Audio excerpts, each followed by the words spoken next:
Hoy, Pilipinas! Magandang gabi!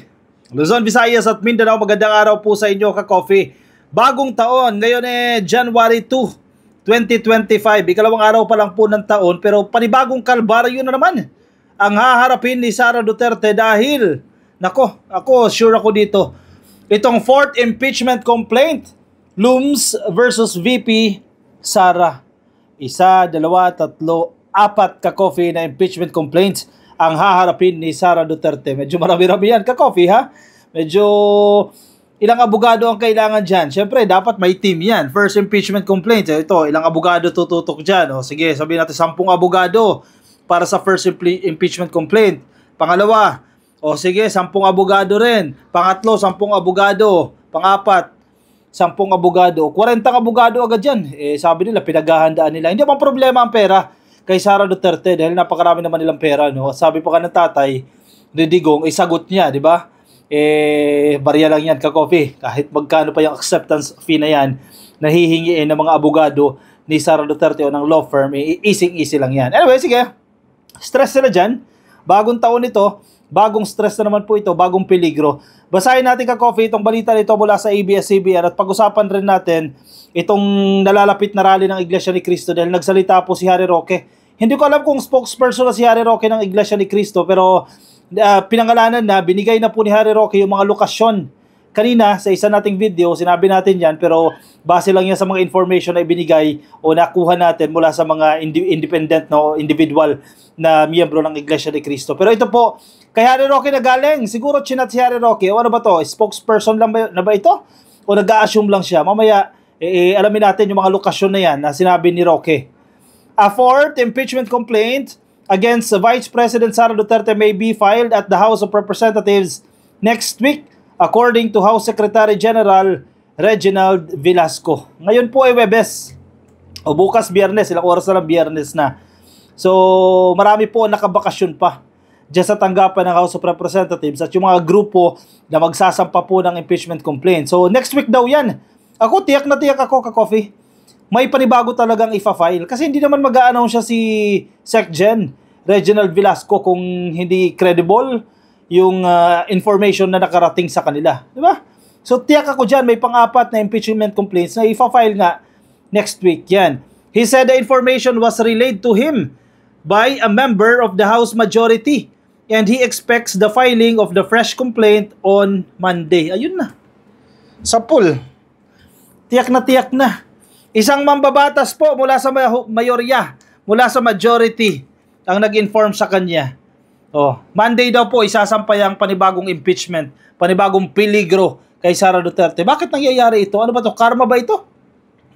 Kasi imbis na sumuporta sa administrasyon, puro banat. Hindi man tumutulong, di ba? O yan, kinakarma kayo dyan.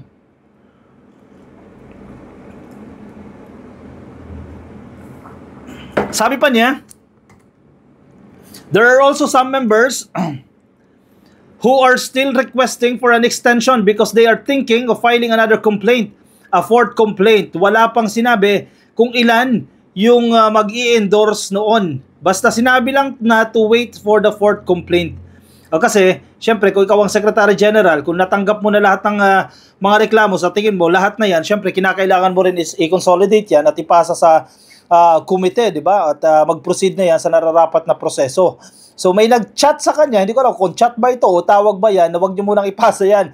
Meron pa pong isa na sa Monday po isasampa po yan. Nako, mabigat-bigat na naman ito, ka-coffee. If they file it on Monday, I will have to make a decision whether I will then refer it to the Speaker or delay it further because, again, I will refer this to the legal department for study if there will be a fourth complaint, sabi po ni Reginald Velasco. Ako naman, kung wala talaga sa Monday, sige, last na yan, deadline na yan, ipasa na. Diba? Parang masuri na yan, mabusisi na yan, at umusad na yan. Kasi kung dadaan pa sa legal, definitely, dadaan nga naman talaga sa legal, no? Mahaba-habang proseso pa yan. Ilang araw pa kinakailangan dyan? 5 araw? O mahina yung 5 araw? O 10 araw? O 2 weeks din yan, ka-coffee, na susuriin ng legal department nila bago mag-proceed yan. Bago pag-usapan sa plenaryo yan. Though ako, tiyak naman ako, makakakuha ng numbers yan. Kung 2/3 ang kinakailangan na boto dyan sa House of Representatives para umusad yan dyan sa Senado para magkaroon na ng trial, sure naman yan. Pasok sa banga naman yan. Ang challenge talaga dyan, ang pinaka-battle talaga dyan, magaganap po yan sa Senado.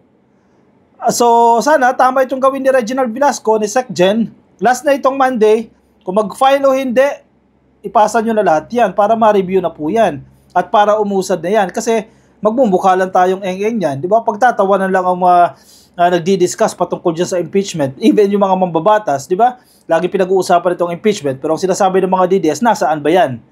Di ba? Para umusad na rin. Kasi it is a matter of time. Kailangan din pagtuunan ng pansin yan. Yes, we understand. Holiday breaks. Di ba? Holiday season. Nagbakasyon po yung mga tao. And ito, balik trabaho na ulit.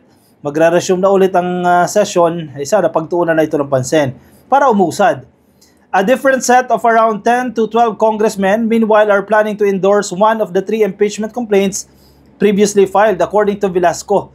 He said that they come from both the majority and minority blocks at the lower chamber, but they have yet to mention which of the 3 complaints they will endorse.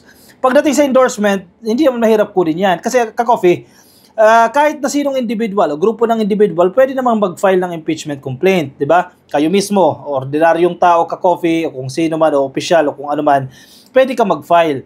It's just that kinakailangan ng endorsement yan ng isang miyembro ng House of Representatives. O kung pwede, nakausap ninyo yung inyong district representative na i-endorso po yung inyong reklamo, magpo-proceed po yan. Not necessarily, you are coming from the House of Representatives, pwede kahit ordinary individual ka, ordinary citizen ka, basta i-endorso ka lang ng miyembro ng HOR at uusad na po yung complaint na yan. Well, there are some House members kasi who requested they'd be given another time because they would like to endorse one of the 3 complaints filed so far, sabi ni Velasco. Pero yun nga dapat kasi magbigay ng timeline. Kasi matabunan kayo dyan, di ba? Kung extend, wala mangyayari dyan. Sa tingin ko, enough na naman yung 3 na yan. Yung 3 impeachment complaints, nandoon naman lahat ng grounds May mga batayan din sila doon. May mga citations sila doon ng mga potential violation ni Sara Duterte sa mga provision, mga artikulo ng ating konstitusyon na sa tingin nila i-violate ni Sara Duterte na naging grounds for impeachment. Feeling ko yung 3, sapat na naman yan. Actually, yung 4th nga, iba kang maging redundant lang yan, ka-coffee Yung 4th complaint na yan, pero again, another number din yan. Dagdag pasakit yan, dagdag pahirap yan sa kampo ni Duterte. Pero yun nga, they need to set a timeline, di ba? Para umusad. Hindi pwede yung ganyan. Laging pag-uusapan itong impeachment, pero walang timeline. Siyempre, ang taong bayan, nag-i-expect din. Ano ba talaga? Kasi for the longest time, ilang buwan na rin pinag-uusapan yan, pero hintay ng hintay, extend ng extend. So parang walang nangyayari, di ba? So again, challenge yan sa House of Representatives na aksyonan nila yan. Or, hindi ko alam kung may aatras dahil sa kilos protesta o dahil sa suporta ng Iglesia ni Cristo, ibang usapin na po yan. The first impeachment complaint against Vice President Sara Duterte endorsed by Akbayan Party List Representative Percival Sendanya cited alleged culpable violation of the Constitution. Ayan, napag-usapan na natin ka-coffee itong mga 3, first 3 impeachment na isinampa po laban dito kay Sara Duterte. So, bakit malakas ang loob ni Sara? Di ba? May mga sinasabi din, may mga nababasa rin tayo mga analysis na kaya malakas ang loob ni Sara Duterte kasi yung suporta ng Iglesia ni Cristo nasa kanya. In fact, yung gagawin pong malawakang pagkilos protesta o peaceful rally ng Iglesia ni Cristo ay in support po yan and they are against the impeachment of Sara Duterte. Pero, in accordance yan sa kagustuhan din ng presidente ni PBBM. I hope nagigets ninyo ka-coffee yung pinaka-purpose ng rally ng Iglesia ni Cristo. Suportado nila ang presidente, hindi nila pababagsakin ang gobyerno, which is dapat natin bantayan. Kasi, yes, posibleng yan yung nais ng Iglesia ni Cristo, pero may mga DDS kasi na makikisali, di ba, sa rally. Or posible din itong mga DDS na to, na Iglesia ni Cristo members na manggugulo at gagamitin itong Iglesia ni Cristo para palabasin na they have the numbers at gusto nilang patalsikin itong gobyerno o si PBBM. Yun ang mahirap at yun ang dapat nating pag-ingatan. Kaya malakas ang loob ni Sara dyan kasi may backing Sa tingin niya, marami kami dyan ng INC, suportado ako. So sige, kahit hindi ko kayo harapin, kahit magpatawag kayo sa Kongreso, babastusin ko lang kayo, di ba? Wala, ganyan na lang gagawin ni Sara. Di ba? Wala na siyang nirerespeto kasi even the president, hindi niya nirerespeto. Pero hanggang saan? Di ba? Yun ang tanong. hanggang saan susuportahan mo yung ganitong tao? Mali na ang ginagawa. Diba, alam na alam nyo naman yan. Kayo mismo, nakikita ninyo na hindi tama yung ginagawa ni Inday. So hanggang kailan mo sila susuportahan? Yun ang tanong sa sarili. Diba, independent yung tugon mo dapat dyan eh. Kasi may kanya-kanya naman tayong pag-iisip, may kanya-kanyang tayong analysis sa mga usapin. So tingnan ninyo, dapat pa ba siyang suportahan o hindi na? So anyway, sige, let's move on. Teka, wait lang, Roque. Inom muna tayo ng kape.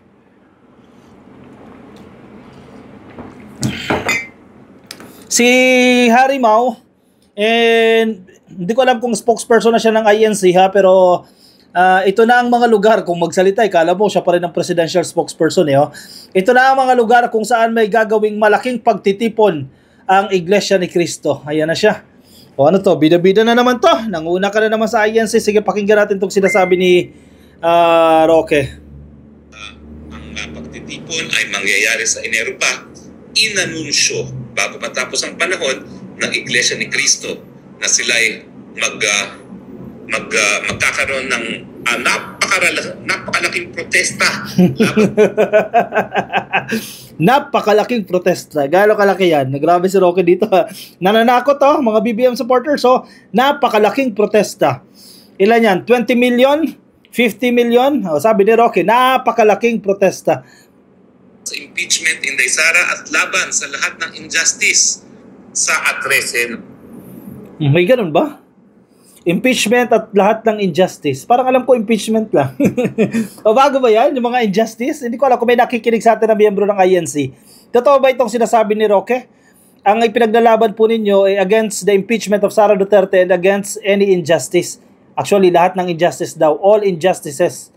Yan ang sinasabi dito ni Roque. Totoo ba? Pero ang pagkaintindi ko, impeachment lang ang pinaka-focus ng pagkilos. Hindi kasama dito yung mga injustice, kung ano man yung tinutukoy niyang injustice dyan. Hindi ko alam kasi kung baka tinap itong si Roque para maging spokesperson o nangunguna lang ito o nagbibida-bida na naman ito. Enero. At ngayon po, nakakalap tayo ng impormasyon na ang rallying yan ay hindi lamang sa Maynila, meron sa Cebu, meron sa Cagayan de Oro, at iba pang mga bansa. In fact, isa-isahin ko yung mga lugar. Ang daming bansa pa pala, oh. Kasama pa raw yung ibang bansa. Ano mga bansa yan? Sige, sir. Saan magaganap itong rally against injustice? Napakahaba po ng listahan na pinigay sa akin. So, hayaan yung basahin ko. Bagamat, ito kasi na-anunsyo pa ng 2024. So, kasama pa siya sa ating year-end report. Pero ang mga lugar kung saan magkakaroon ng... Bilangin. Pagtitipon. Kasi napakahaba raw eh. Protesta laban sa injustice sa Albay. 1. Sa Sawangan Park, sa Agusan del Norte, sa 2. Butuan City Sports Complex, sa Cebu, sa SRP, 3. sa Isabela Sports Complex, 4. sa Maynila, sa Luneta, at 5. sa Iwasang Bonifacio, Misamis Oriental, sa 6. Plaza Divisoria, Palawan, Provincial Capital of Palawan, 7. Iloilo Province, Freedom Grandstand, Iloilo City, at Ilocos Sur, 9. Oh, 9. Sa kaunang 9 lang yan ah. Bakit napakahaba? Napakahaba. Ang yabang talaga ni Roque dito. Oh, napakahaba nitong listahan na ibinigay sa akin. Siyam lang yun eh. Paano naging napakahaba yan? Ilang provinces meron tayo sa Pilipinas? 82? 82, di ba? Tama ba? 82?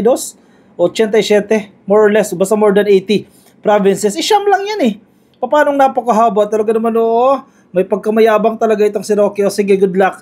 Hindi naman natin mapipigilan yan dahil karapatan naman po nila yung mag-rally as long as ito ay mapayapa. No? Maasa tayo and I believe magiging mapayapa po yung peaceful rally ng Iglesia ni Cristo dahil disiplinado po itong mga to. Hindi ko lang alam kung haluan sila ng mga DDS. Kasi pag hinaluan sila ng mga DDS, baka maggulo-gulo na. Kasi the way umakto yung mga DDS sa kilos protesta dyan sa EDSA, medyo may pagkabastos, di ba?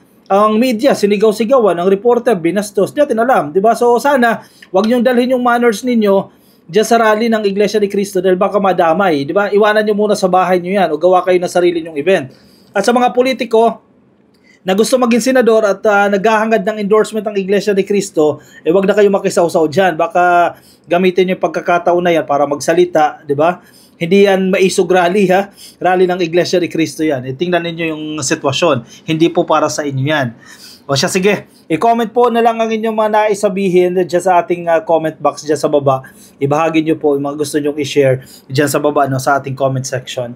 At invite ko na rin kayo ka-coffee. Baka hindi pa po kayo naka-like at naka-follow sa ating Facebook page. Pasuyo na lang din ka-coffee. Like and follow. At nasa YouTube, subscribe lang po kayo. Click nyo lang po yung notification icon para kayo din po updated sa ating mga bagong upload.